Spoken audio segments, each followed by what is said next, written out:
What is up, guys? This is Alpine Gremlin again with more World of Tanks gameplay. Today we are looking at a tank that I thought I would never have to see again. The American Tier 5 Medium, the M7. We're playing a standard battle on El Haluf, and some of you may be wondering, well, why am I using this again? Well, the new American line has just come out with update 8.2, and I'm really interested in the new American tank, so I'd like to start grinding down that line as well.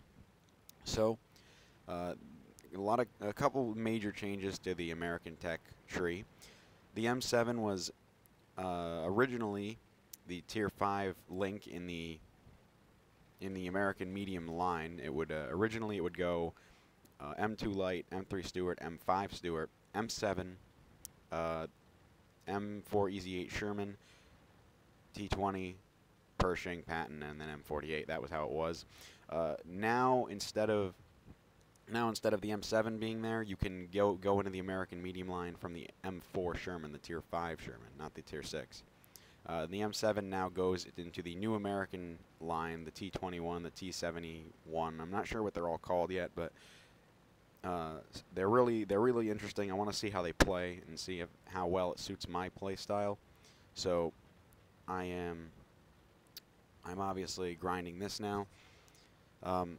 This was the first tank. This is my first Tier 5 tank that I ever had to grind through, because the American medium line was the first line that I went for. Was that Patton? I wanted the Tier 9 a lot. So I got that, and I sold this a while ago, but here I am again. And I know a couple subscribers wanted to see low tier medium tank gameplay anyway, so this will be for you guys too. But anyway, here I am. This tank is a great support tank. It's very good for keeping the flank secure, and it's good for flanking enemies. It plays a little bit like the Chaffee because it can passively scout if it has to. It just does not have that amazing gun that the Chaffee is renowned for. I have all the upgrades, so it's kind of an easier grind than when I first went down, obviously. I'm using the QF 6-pounder gun on it. It's the best gun, in my opinion, that it can mount. It's got an amazing rate of fire.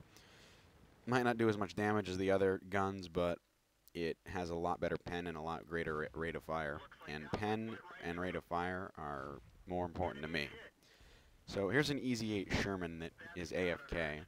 But I figure I need to take him out because he's spotting me. Not from this hill, though, because I am taking a lot of fire. So I'm going to move down the hill and get alongside him where I'm covered from the enemies. This is where this thing's speed come in handy. It's very agile and it's very quick. Just doesn't have a whole lot of armor. So I'm going to finish this Easy 8 off. And I'm spotting that Jagdpanzerfia for my team because, again, like this thing doubles as a passive scout, so I'm not in any position to take out that Jagdpanzer, so I can just keep him spotted for my team. He will go down eventually.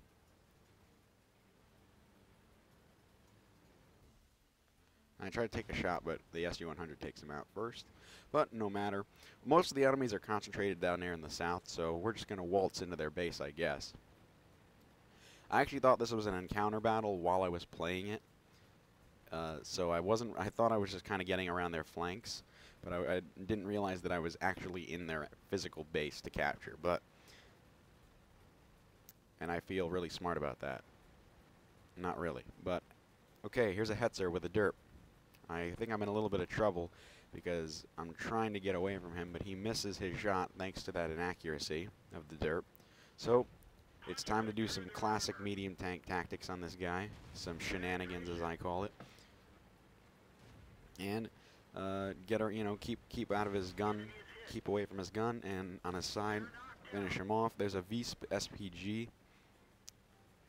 I'm gonna flank around his side too. He's pretty slow, so I'm gonna get alongside him and finish him off. Again, this thing's speed and maneuverability are its major assets. Like many medium tanks, you can really take advantage of this thing's speed, especially with someone like him. I'm doing a little bit of sniping right now. But I am bouncing, so I'm figure I'm going to have to get along his weaker side if I want to take this guy out.